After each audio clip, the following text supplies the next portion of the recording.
গুম অধ্যাদেশ বাতিল করেছে বিএনপি। অবশ্য এটা বিএনপির দোষ না, কার দোষ এটা আমরা পরে দেখমুনি। তার আগে এই অধ্যাদেশ নিয়ে সমস্যাটা আগে বুঝে দেখি।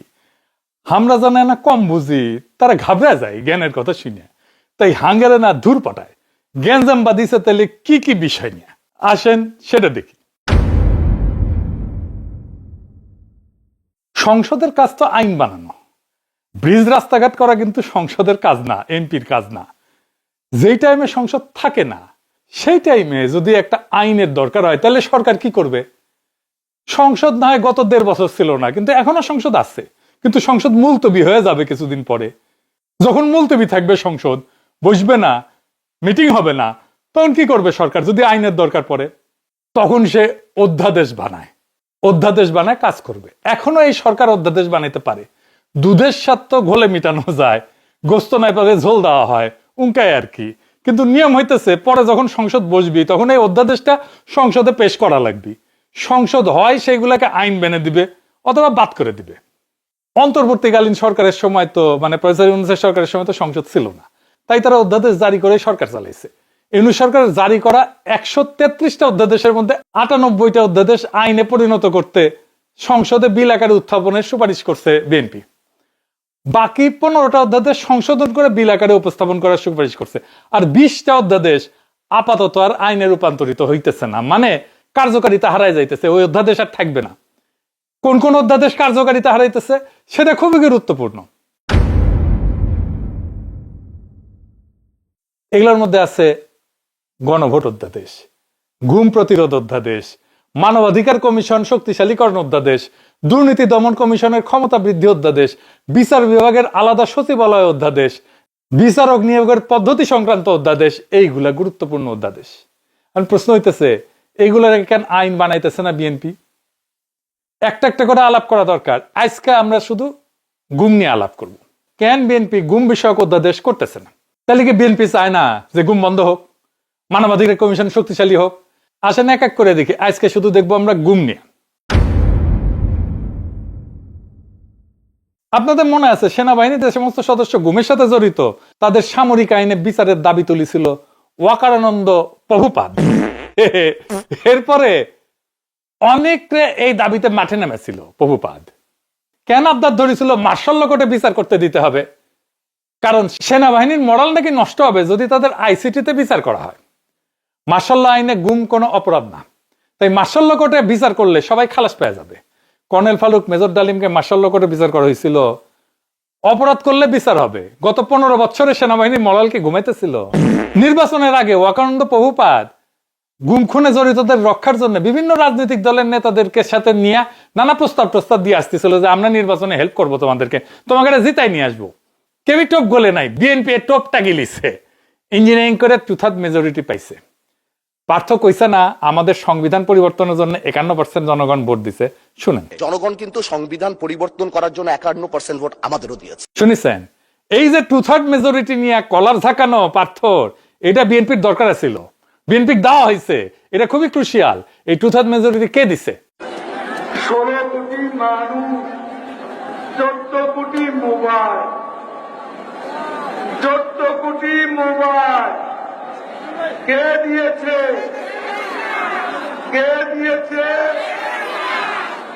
এটা দিয়েছে হাসিনা এস্টাবলিশমেন্ট। সে শুধু 16 কোটি মোবাইলই দেয় নাই, বিএনপির এই ক্ষমতাও দিছে। এই 2/3 মেজরিটি এটাই সিভিল মিলিটারি ব্যুরোক্রেসি দিছে। কেন দিছে? যেন যা খুশি বিএনপিকে দিয়ে করায় নেওয়া যায়। গুমের বিচারে সুপিরিয়র রেসপন্সিবিলিটি, তার ঊর্ধ্বতন কর্তৃপক্ষের দায়, যে গুম করবে তার কমান্ডারদেরকেও বিচারের আওতায় আনা হবে। এইটাই শুরু থেকে ওয়াকানন্দ প্রভুপাদের আপত্তি ছিল। তাই বিএনপি ক্ষমতায় আসার সাথে সাথে যে দাসখত লিখে দিয়ে আসছে তার মধ্যে সবচেয়ে গুরুত্বপূর্ণ ছিল গুম অধ্যাদেশ বাতিল করতে হবে। আমি বেনে করছি না। শিলং সালাউদ্দিন নিজেই কইছে যে পূর্বের অধ্যাদেশে সংজ্ঞাগত কিছু জটিলতা ছিল যা গুমের প্রকৃত নির্দেশদাতা শনাক্ত করা কঠিন করে তোলে। নির্দেশদাতা শনাক্ত করা কঠিন মানে কি? সুপিরিয়র রেসপন্সিবিলিটি ক্লজ, ঊর্ধ্বতনের দায়িত্ব, এটা কাজ করতেছিল, কমান্ডারদের ধরা যাইতেছিল, সেটাই সমস্যা। ওয়াকানন্দ প্রভুপাদেরও সমস্যা, শিলং সালাউদ্দিনেরও সমস্যা। সালাউদ্দিন নিজের মুখে কবুল করে দিচ্ছেন কেন বাতিল করলো এই গুম অধ্যাদেশ। এবার বুঝেছেন তো কার দোষ?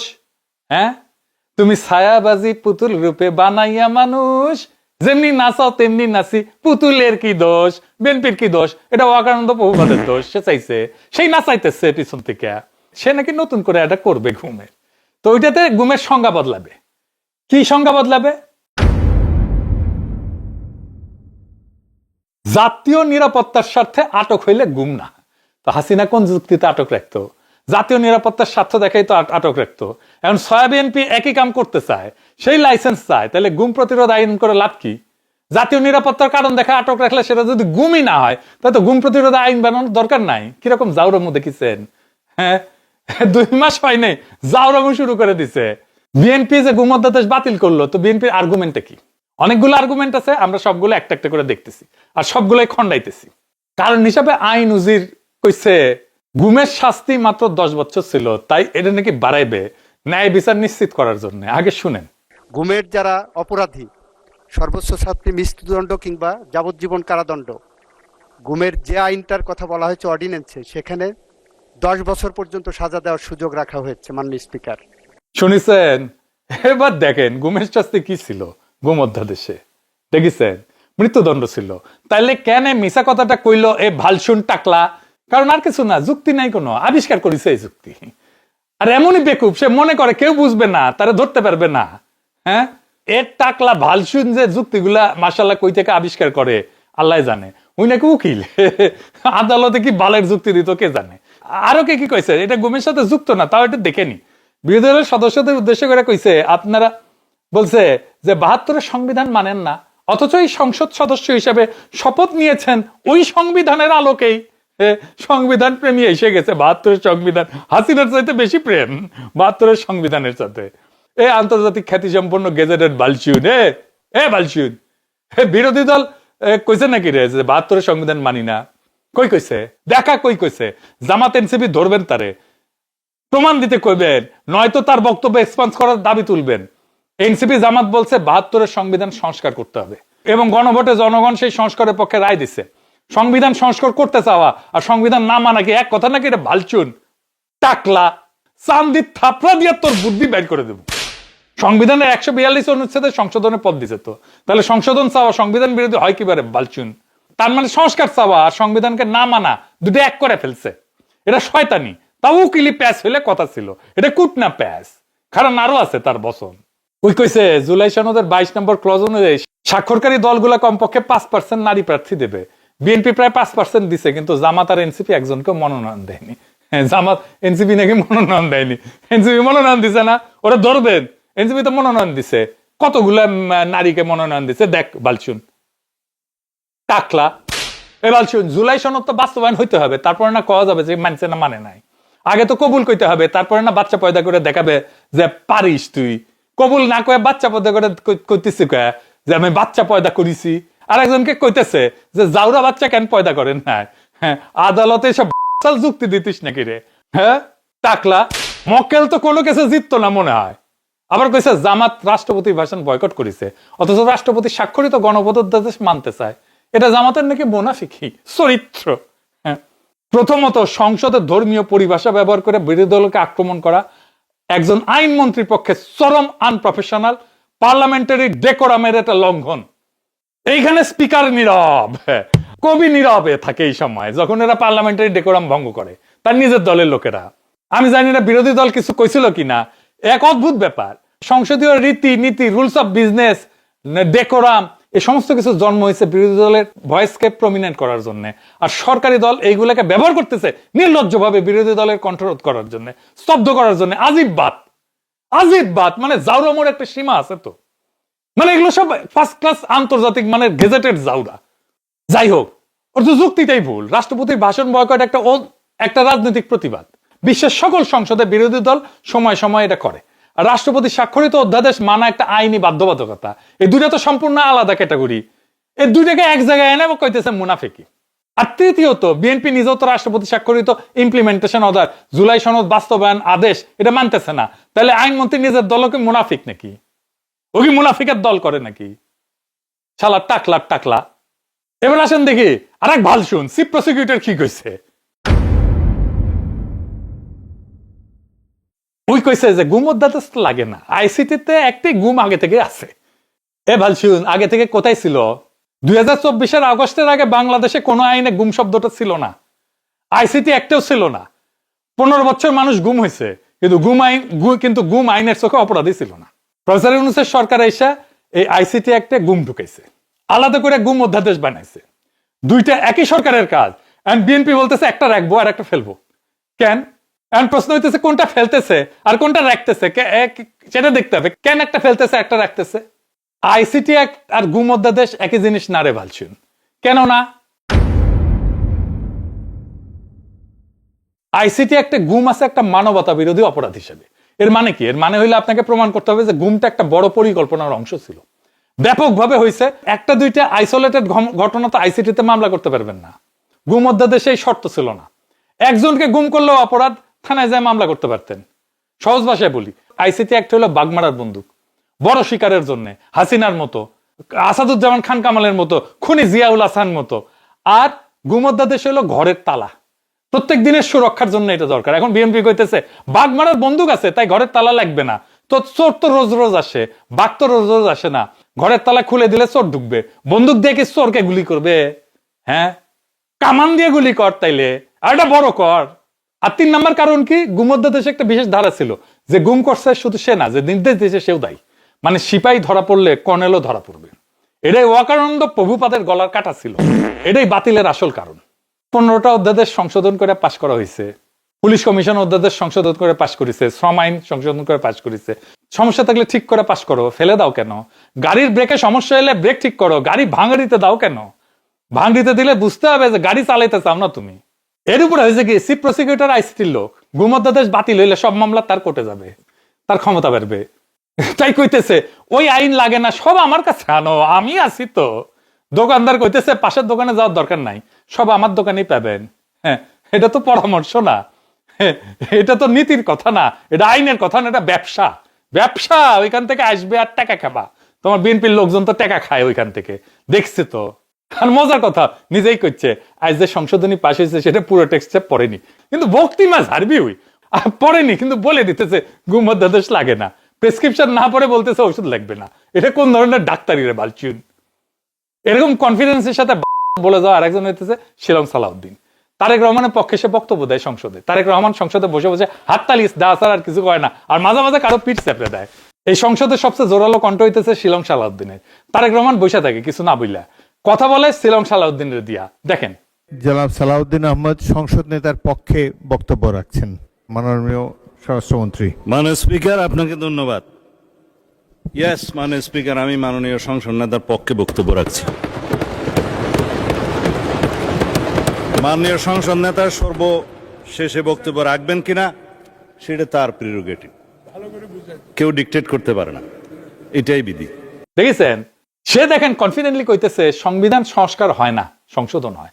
শোনেন, সংবিধান হয় রহিত হয়, স্থগিত হয়, সংশোধন হয়, বাতিল হয়, ইত্যাদি হয়।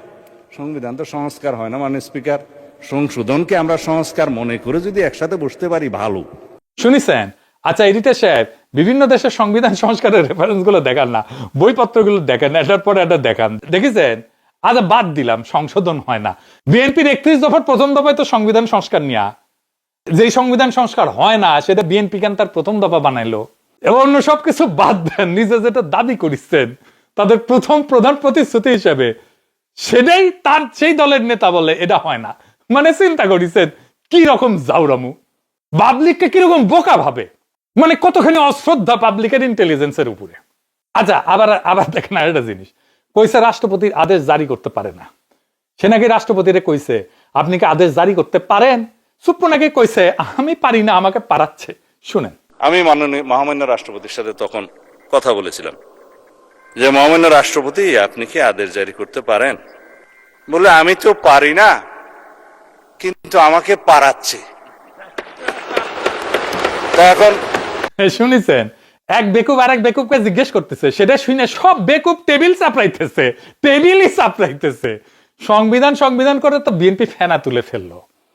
একজন হুক্কা হুয়া করিছে আর সবাই ক্যা হুয়া করিচ্ছে। এডিটর সাহেব আবার দেখান, এবার টেবিল চাপড়ানোর বদলে ক্যা হুয়া দিবেন, না হলে এদের লজ্জা হবে না সব কয়টা শিয়ালের বাচ্চা। আমি মাননীয় মহামান্য রাষ্ট্রপতির সাথে তখন কথা বলেছিলাম যে মহামান্য রাষ্ট্রপতি আপনি কি আদেশ জারি করতে পারেন? বলে আমি তো পারি না, কিন্তু আমাকে পারাচ্ছে।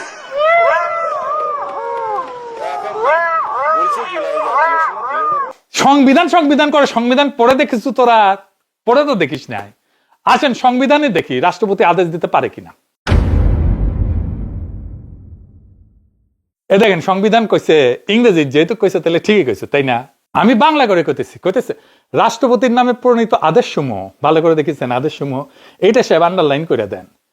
অন্যান্য চুক্তিপত্র কিরূপে সত্যায়িত বা প্রমাণীকৃত হবে রাষ্ট্রপতি তাহা বিধিসমূহ দ্বারা নির্ধারণ করিবেন, এবং অনুরূপভাবে সত্যায়িত বা প্রমাণীকৃত কোন আদেশ বা চুক্তিপত্র যথাযথ প্রণীত বা সম্পাদিত হয় নাই বলিয়া তাহার বৈধতা সম্পর্কে কোনো আদালতে প্রশ্ন করা যাইবে না। দেখি চাও রাষ্ট্রপতি আদেশ জারির ক্ষমতায় যদি না থাকে, তাহলে সংবিধানে রাষ্ট্রপতির নামে প্রণীত আদেশ সমূহ এই কথা লেখা থাকে কিভাবে? কেমনে থাকে? হ্যাঁ, উল্টা পাল্টা যা খুশি কইতেছে, আর সবাই টেবিল চাপড়াইতেছে। কোন কিসিমের বেকুব হইলে এই কাজ করে? এখানে আরো যুক্তি আছে। শিলং সালাউদ্দিন কইছে যে 7 এপ্রিল 73-এর পরে রাষ্ট্রপতির অর্ডার জারির ক্ষমতা শেষ। আর্টিকেল 152 অনুসারে একটা হচ্ছে ল, আরেকটা হচ্ছে এক্সিস্টিং লস। আইন এবং প্রচলিত আইন দুই জায়গাতেই আদেশ হচ্ছে বৈধ আইন। অন্যান্য প্রথা, রুলস সবকিছু বৈধ আইন, আদেশও আইন। কিন্তু এই আদেশ ছিল, কিন্তু আদেশ জারি করার ক্ষমতা 1973 সালের 7 এপ্রিলের পর রাষ্ট্রপতির আর রইল না। এখানে শিলং সালাউদ্দিন আবারও দারুণ একটা চালাকি করেছে। এরকম সিকনা চালাকি সে কিন্তু মাঝে মাঝে করে। কি সেই চালাকি? আসেন একটু বুঝে দেখি। রাষ্ট্রপতির 2 ধরনের ক্ষমতা আছে। 1 নম্বর আইন বানানোর ক্ষমতা, যেটা অধ্যাদেশ দিয়ে করে। 2 নম্বর সরকার চালানোর ক্ষমতা। তার মানে আইন বানানোর ক্ষমতা, সরকার চালানোর ক্ষমতা।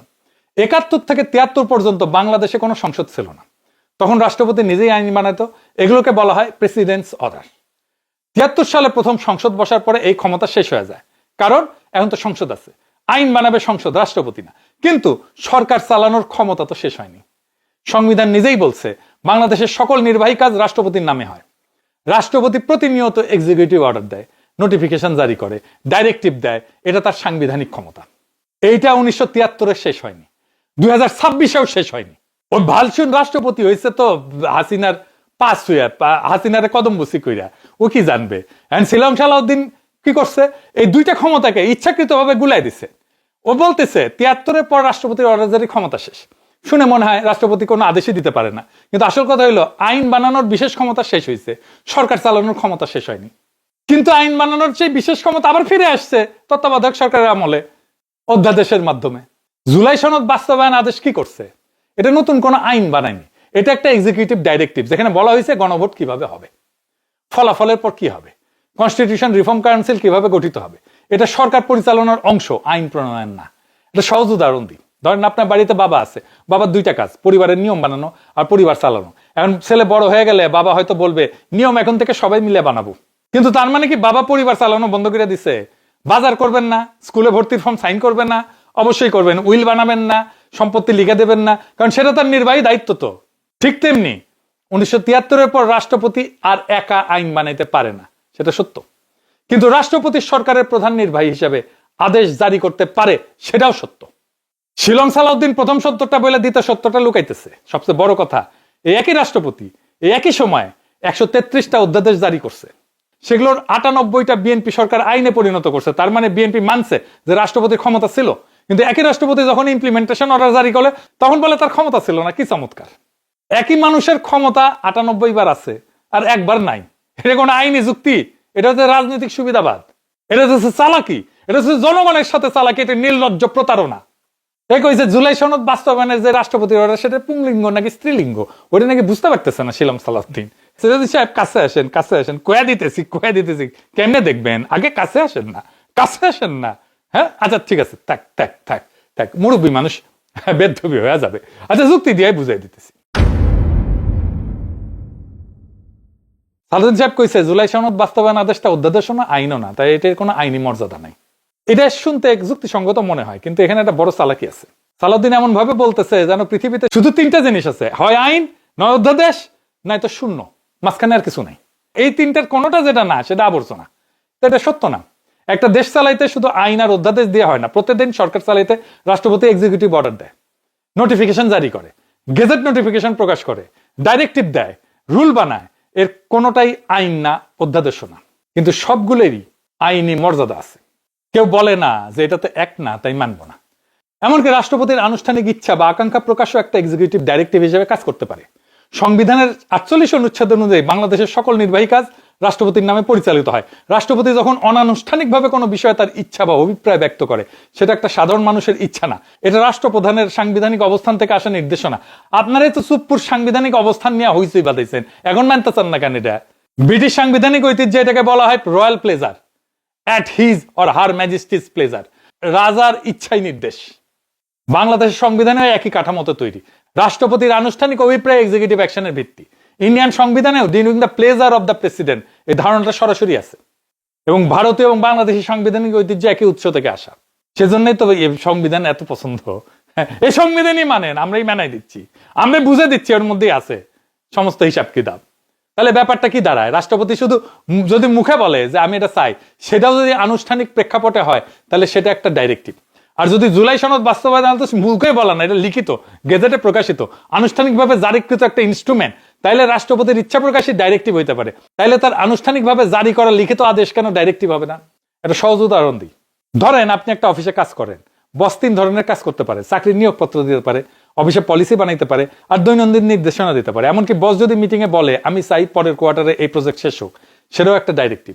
কেউ বলে না বস এটা তো লিখিত পলিসি দেন নেই, তাই মানবো না। বসের আনুষ্ঠানিক ইচ্ছা প্রকাশই যথেষ্ট। এখন বসের ইচ্ছা প্রকাশ করলেই যদি সেটা ডাইরেক্টিভ হয়, তাহলে বসের একটা আনুষ্ঠানিক মেমো সহ লিখে সই করে সবাইকে পাঠায় যদি বলে এটা এই কাজ এইভাবে হবে, তাহলে সেটা তো আরো শক্তিশালী ডাইরেক্টিভ। কেউ কেউ বলবে এটা তো নিয়োগপত্রও না, পলিসিও না, তাই মানবো না। অবশ্যই না, কারণ বসের কাছ থেকে আসছে, বসের অথরিটি আছে এবং তার দায়িত্বের মধ্যেই পড়ে। এটা নাম কি সেটা গুরুত্বপূর্ণ না, কার কাছ থেকে আসছে এবং তার ক্ষমতা আছে কিনা ওইটা সাইন করার, সেটা গুরুত্বপূর্ণ। জুলাই সনদ বাস্তবায়ন আদেশটা ঠিক এই জায়গায় পড়ে। এটা অ্যাক্ট না, কারণ সংসদ তখন ছিল না। এটা অর্ডিন্যান্স না, এটাকে সেই ফরম্যাটে জারি করা হয়নি। এটা একটা এক্সিকিউটিভ ইনস্ট্রুমেন্ট, রাষ্ট্রপতি তার নির্বাহী ক্ষমতায় সরকারের পরামর্শে রাষ্ট্র পরিচালনার অংশ হিসেবে জারি করছে।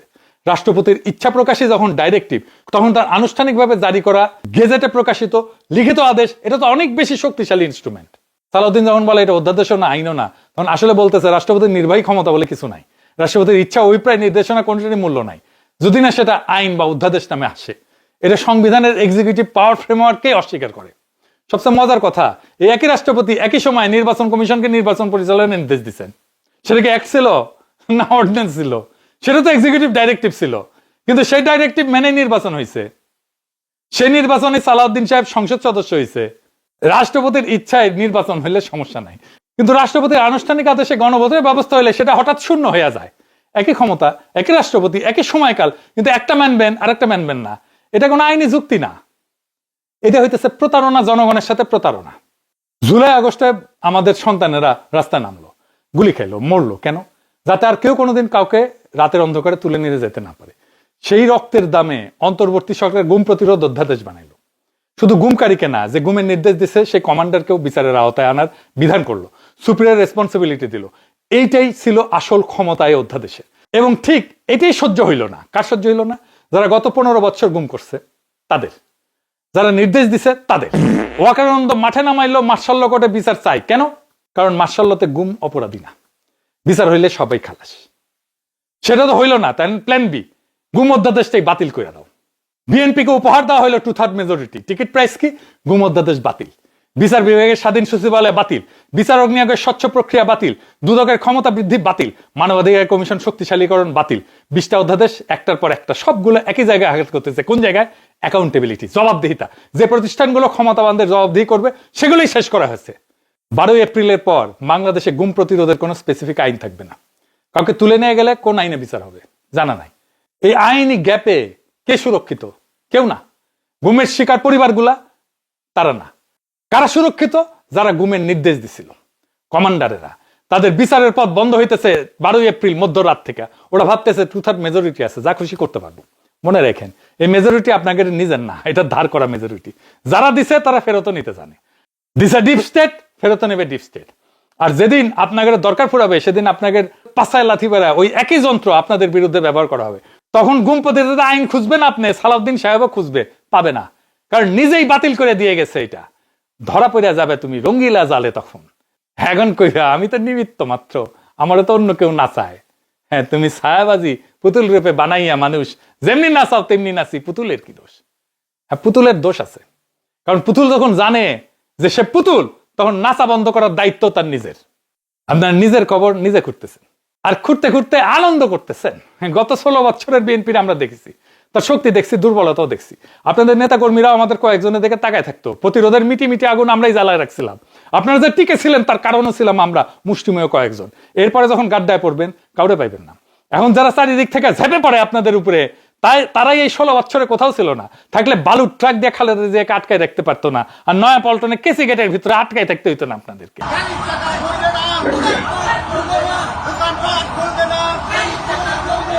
জুলাই তার অসমাপ্ত কর্তব্য সম্পন্ন করবে। এই জুলাইকে যে বা যারা বাধা দেবে, তারাই ইতিহাসে রাস্তা করে নিক্ষিপ্ত হবে। আর আওয়ামী লীগের মতোই লজ্জাজনক গ্লানিময় পতন হবে। জনতার আকাঙ্ক্ষাকে হাত দিয়া বৃথায় ঠেকানোর চেষ্টা করেন না। হাত দিয়ে বলো সূর্যের আলো রুধিতে পারে কি কেউ?